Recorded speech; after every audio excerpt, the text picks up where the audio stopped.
Bonjour à tous, bonjour à toutes, j'espère que vous allez tous, c'est tout bien. On se retrouve aujourd'hui pour parler de X-Men First Class, voilà, réalisé par Matthew Vaughn, sorti le 1er juin 2011, d'une durée de 2h11, 2h12. Ça, en fait, alors pour le coup, c'est que j'ai regardé, voilà, la durée du film, c'est 2h12, et à un certain moment 2h11, donc 2h12, voilà, hein. Euh, alors, avant de commencer mon avis voilà, dessus, euh, le prochain, ça sera sûrement Avengers. Voilà, je le dis au moins, j'ai fait une équipe des X-Men, prochain Avengers, et après peut-être qu'on fera plusieurs films hors MCU vraiment, même si X-Men est hors MCU, mais au moins ça permettra de par exemple euh, vraiment commencer par exemple les Spider-Man de Sam Raimi, etc. Donc voilà. Alors, de quoi ça parle? Bah, tout simplement de... Les mutants ne sont pas révélés encore au grand jour, tout simplement.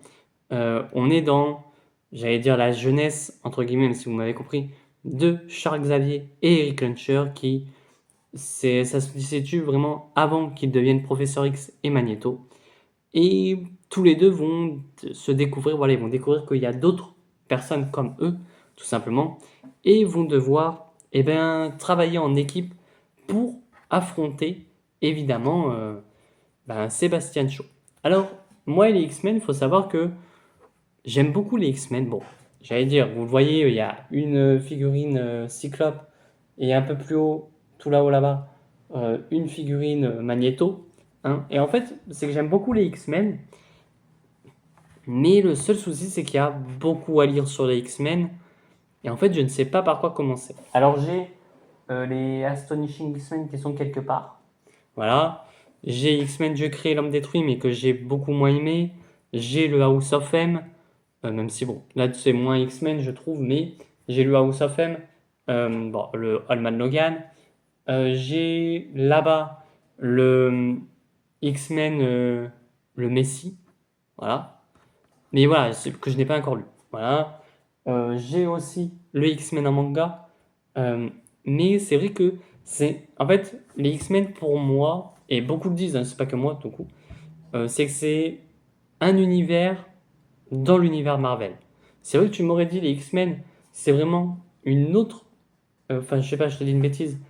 Un autre univers totalement, c'est pas du Marvel, j'aurais pu te croire. Même si c'est cool de les voir chez Marvel. Voilà, même si, voilà. Euh, et c'est vrai que c'est une équipe que j'aimerais beaucoup lire, mais c'est vrai que tellement qu'il y a de choses, c'est compliqué. Voilà. Alors, mon avis dessus, hein. Parce que, donc voilà, et oui, j'aime beaucoup les X-Men, je disais, et bon, c'est vrai que du coup, j'aimerais en lire, voilà. Et donc, mon avis dessus, c'est que c'est peut-être. Alors, en vrai, c'est que je ne me souviens plus trop de tous les X-Men, mais c'est peut-être l'un des meilleurs films X-Men. Alors, pour l'anecdote, hein, pour ceux qui ne le savaient pas, c'est que le X-Men First Class, ça devait être à la base, je crois, un X-Men origine Magneto. Notamment, c'est pour ça que la scène d'intro, c'est Magneto. Voilà, et je crois que c'est fait en First Class parce qu'avec la grève des scénaristes, etc. Donc voilà, franchement, malgré tout, c'est assez cool. Donc c'est l'un des meilleurs X-Men à mes yeux, je trouve. Même s'il y en a d'autres, hein, c'est pas le seul, voilà, il y en a quand même d'autres. Euh, les acteurs sont tous excellents et même je trouve la relève entre guillemets de Patrick Stewart et Ian McKellen sont extrêmement bien faits, voilà. Euh, Même si, bon, on en reviendra après, mais c'est vrai qu'il y a deux, trois personnages, enfin deux au moins personnages qui sont vraiment mis de côté et c'est quand même dommage parce que du coup, alors, c'est dommage parce que du coup, on le voit pas beaucoup et c'est vrai qu'il a un pouvoir très cool. Et l'autre, bah, c'est dommage quand tu sais que c'est le frère de Cyclope. Voilà. Donc bon, mais on en reviendra après. Surtout que c'est un personnage que j'aime beaucoup. Voilà. Et bon, bref. Euh, et je trouve que voilà, le scénario est très bon. Voilà. Euh, et voilà, même si le seul souci que j'ai aussi dans ce film, c'est qu'on voit pas beaucoup d'autres mutants. Tu vois, alors on en voit quelques-uns, on en a quelques-uns. On a une référence à Tornade. Enfin, on la voit jeune, hein, évidemment. Mais c'est vrai que j'aurais aimé peut-être avoir un petit peu plus de personnages mutants, tu vois. Et alors bon, ça, c'est vrai que c'est dommage, tu vois, c'est qu'on n'a pas la toute première équipe de mutants. Hein, ça aurait été cool de voir vraiment la toute première équipe de X-Men. Euh, alors bon, du coup, il y a Cyclope, mais bon, c'est pas grave, tu mets Alex Summers, tu mets peut-être pas Jean Grey, du coup, mais tu vois, par exemple, le Fauve, il est dedans. Pourquoi pas mettre aussi enfin, Iceberg, même si du coup, il y est pas. Enfin voilà, Angel, etc. Bon, c'est dommage, tu vois. J'aurais aimé, mais bon, c'est pas grave. Et oui, je dis, bah voilà, c'est un. Même les méchants sont très cool. Enfin bref. On va passer au point négatif du film, parce qu'au moins ça peut permettre d'un petit peu parler. Donc je disais, peu de mutants. Et c'est vrai que c'est dommage. C'est que j'aurais aimé en voir plus. Tu vois, quitte à nous dire comme quoi à la fin, il y a d'autres mutants, même nous en montrer un peu plus, tu vois. Parce que c'est vrai que. Alors même si on en a quand même voilà, un bon paquet, hein. On a Riptide, on a Sebastian Shaw, Emma Frost, euh, et enfin, on a le Fauve, on a le Hurleur, on a Angel même si. Je sais pas si elle s'appelle réellement comme ça dans les comics. Mais voilà, on a Havok, Darwin, bon, Charles Xavier et Magneto évidemment. Mais c'est vrai que j'aurais aimé peut-être en avoir plus. Alors on a un Wolverine, hein, mais voilà, qui n'apparaît que quelques minutes. Et c'est vrai que j'aurais beaucoup aimé en avoir plus. Notamment, ben voilà, d'autres personnages, peut-être d'autres références à d'autres personnages. Par exemple à Jean Grey, ou même, tu vois, des. Quoique peut-être à cette époque-là, du coup, ils n'étaient pas amenés. Mais pourquoi pas des références à Iceberg, à Katie Pride, Malicia, enfin voilà. Tu vois, vraiment qu'on nous les intègre déjà. Même si, évidemment, je sais comme quoi X-Men First Class se passe avant, mais a été tourné après les X-Men 1, 2 et 3. Mais ça aurait été cool parce que je crois que du coup ça devait être un reboot. Enfin, je sais pas si du coup c'était censé être directement le reboot ou quoi. Mais ça aurait été cool de déjà les intégrer si ça devait être un reboot, tu vois. Mais bon, ou même un Gambit. Parce que du coup, Gambit, à ce moment-là, si on suit vraiment l'ordre chronologique, il y a eu le X-Men Wolverine. Et du coup, Gambit existe déjà. Donc ça aurait été cool de nous le mettre, tu vois. Mais bon, c'est pas grave. C'est pas si grave que ça.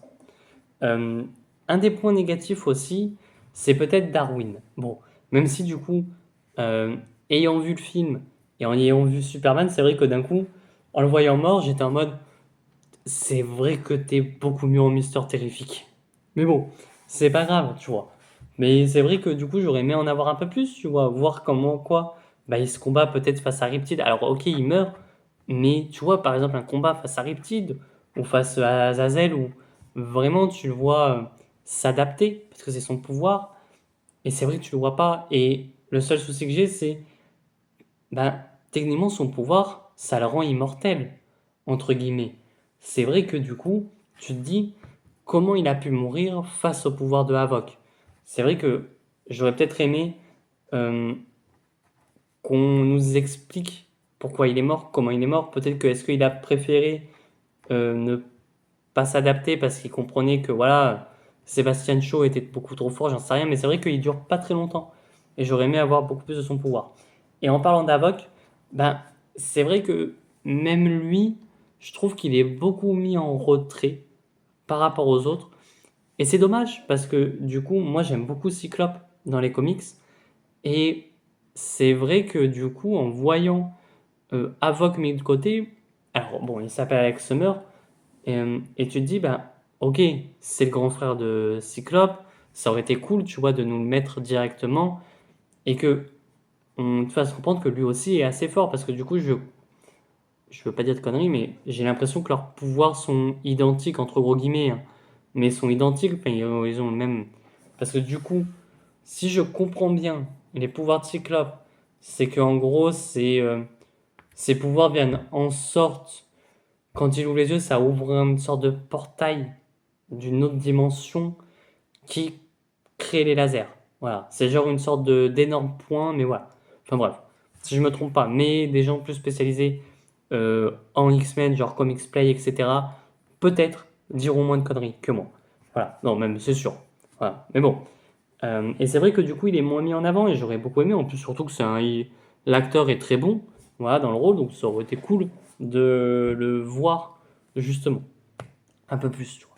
Même s'il a un petit développement, mais C'est vrai qu'à part tacler le fauve, c'est même plus des tacles, là, au bout d'un moment, c'est une faucheuse hein, à certains moments, mais bon, bref. En point positif, parce qu'il y a beaucoup de points positifs quand même, c'est le scénario qui est excellent. Et même, je trouve que, étant donné qu'il y avait la grève des scénaristes, c'est vrai que du coup, tu peux te dire, bah, le scénario aurait été beaucoup amputé, etc. Et tu as l'impression que ça marche beaucoup. Alors, à où en était le scénario à ce moment-là, j'en sais rien. Peut-être qu'ils avaient fait que l'intro, ils avaient plus le droit de changer, et que du coup, bah, ils ont changé beaucoup de trucs, tu vois. Les acteurs sont extrêmement bons, hein, malgré tout, même si le personnage de Darwin et Havok sont très peu mis en avant, ben, ils sont quand même très bons, les acteurs, voilà. Bon, Angel, etc. aussi, hein, vraiment. Azazel, j'aime beaucoup. Voilà, franchement, ils sont tous très bons, même Emma Frost, hein. Même le méchant Sébastien Shaw, alors, je connais. En fait, ça, c'est que je connais pas tous réellement, mais ils sont excellents aussi. Euh, mais voilà, Charles Xavier et Magneto sont les GOAT du film, tout simplement, je trouve. Voilà, ils sont extrêmement bons jeux pour ma part. Euh, et franchement, euh, Patrick Stewart et Ian McKellen ont énormément mis de cœur, hein, ça se voit comme quoi, voilà, ils jouent parfaitement bien Magneto et Charles Xavier, et c'est vrai que c'est compliqué de passer derrière, et franchement, les deux acteurs, alors je sais que c'est James McAvoy, mais l'autre, je ne l'ai plus, et c'est vrai qu'il le joue extrêmement bien aussi. Franchement, et en plus surtout que tu vois, parce que par exemple, tu peux te dire, bah, leur relation marche pas tant que ça, c'est vrai que leur amitié marcherait pas tant que ça et tout, et je trouve que les deux retrans, bref, très bien leur relation qu'ils ont aussi dans le X-Men 1. C'est vrai que ça aurait pu être totalement différent parce que c'est des acteurs différents et tout. Et je trouve que ça marche extrêmement bien. Et tu peux y croire ensuite si tu te mets à regarder X-Men 1, 2 et 3, tu vois. Donc vraiment, pour le coup, je trouve que ça marche très très bien. La musique est très bonne aussi, voilà. Comme je disais, les personnages sont extrêmement bien. Les VFX aussi, parce que ben, on n'en parle pas souvent, on en parle quand même ici, mais c'est vrai que ben, les effets spéciaux sont très très bons pour le coup. Et c'est vrai que ça fait plaisir. C'est vrai que tu te dis pas. Alors, à part avec Angel, mais parce que, et même le hurleur, mais c'est vrai que tu te dis, bah, pour le coup, c'est des scènes de voltige, donc c'est plus compliqué. Donc tu le vois à des moments le fond vert, mais c'est vrai que ça marche. Euh, et même les pouvoirs sont très bons, hein, notamment Havok. Mais du coup, je me dis, tu comprends peut-être pourquoi Havok est moins mis euh, en avant dans le sens où ses pouvoirs, bah, c'est vraiment des rayons laser. Et ben, dans la logique, ben voilà, on avait Sébastien Shaw qui lui peut contrôler l'énergie et Magneto qui ben, contrôle le métal. Donc c'était logique que les effets spéciaux aillent plus sur eux que sur un personnage un peu plus secondaire, on va dire. Donc je peux le comprendre, tu vois. Dans le sens où je peux le comprendre du coup. Pourquoi Avoc est mis un petit peu plus en retrait. Et voilà. Mais bon, c'est dommage, mais c'est pas si grave que ça. Euh, et bon, Emma Frost, voilà aussi l'effet de Emma Frost. Et c'est vrai que, alors, c'est vrai que j'y ai pas pensé, mais je sais que dans le X-Men de Grant Morrison, même si j'aime pas Grant Morrison, euh, je l'ai pas lu le X-Men de Grant Morrison, mais il faudrait peut-être que je le lise si un jour il sort, en pocket, pourquoi pas. Euh, je sais comme quoi il y a certains mutants qui ont deux mutations, notamment Emma Frost qui, elle, ben, peut changer son corps en diamant et la télépathie. Et il y a aussi le fauve qui, lui, a deux mutations, notamment ben, son physique hein, de fauve et je crois aussi sa super intelligence. Donc voilà. Et ça aurait été cool de l'expliquer en fait, que du coup, de dire que c'est pas le produit, mais en fait, c'est qu'il a une double mutation. Tu vois, ça aurait été cool de nous le mettre. Pourquoi pas. Bon, Jennifer Lawrence en mystique, j'aime beaucoup aussi. Mais voilà. Bref. Euh, donc voilà. Je disais la musique aussi, mais ça j'ai déjà dit, je l'ai mis deux fois dans les points positifs, mais c'est pas grave. Et même le costume de fin de Magneto, je le trouve très bien fait.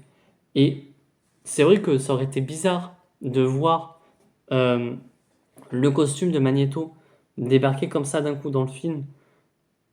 T'aurais pas compris. Donc qu'il aborde les couleurs des X-Men, pourquoi pas, tu vois. Mais bon. Et même la scène d'intro est excellente, je trouve, pour Magneto. franchement, tu vois que du coup, c'était vraiment un film centré sur Magneto au départ, hein, parce que Magneto est quand même le personnage principal du film, je trouve. Et franchement, c'est assez cool, même. Et oui, cette quête de vengeance pour Magneto est très très cool aussi. Donc voilà. Alors, on va passer au classement du film. Le classement, on a Captain America 1 en première position, Iron Man 1 en deuxième, Thor 1, Captain Marvel, Incroyable Hulk, Iron Man 2 et Hulk de 2003. Alors, évidemment que, voilà, étant un fan des X-Men, même si j'en lis pas beaucoup, je ne peux que mettre X-Men en seconde position quand même. Parce que Captain America, quand même, c'est un personnage que j'aime beaucoup, beaucoup, et je peux pas le mettre en dessous de X-Men First Class. Parce que c'est vraiment Captain America, le personnage qui m'a donné envie, surtout de me lancer dans les comics Marvel. Alors évidemment qu'il va y avoir un autre personnage qui va arriver et qui va quand même mettre, enfin un autre personnage, un autre film qui va mettre Captain America en deuxième position. Vous verrez lequel, mais franchement, voilà, X-Men First Class, c'est vraiment un film que j'aime beaucoup, que j'apprécie énormément. Et voilà, franchement, l'acting est super. Tu vois comme quoi, bah, Matthew Vaughn, je dirais pas une histoire d'amour à X-Men, mais vraiment, tu vois aussi le développement des personnages, tu vois le développement aussi des personnes sans pouvoir qui commencent à avoir peur, des mutants, enfin voilà, il y a tout ce côté-là. Et franchement, même tu, je vais dire un truc, c'est différent. Là où, par exemple, dans Captain Marvel, parce que du coup, il est sorti avant, enfin, la vidéo est sortie avant, où tu pouvais prendre que parti pour un, bah, c'est vrai que là, du coup, ce film le fait très très bien, c'est que tu prends parti pour les deux.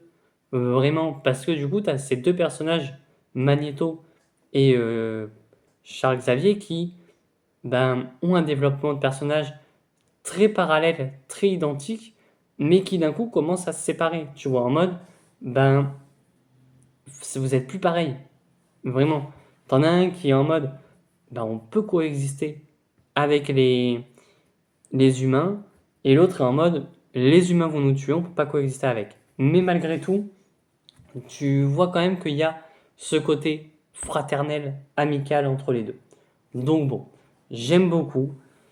Et oui, franchement, oula, X-Men, c'est vraiment un univers que j'aimerais beaucoup me lancer dedans, mais c'est vrai qu'il y a énormément. Notamment au début, je voulais me lancer avec Krakoa, mais il y a beaucoup trop de choses à lire sur Krakoa, et donc j'y suis pas allé. Mais bon, voilà.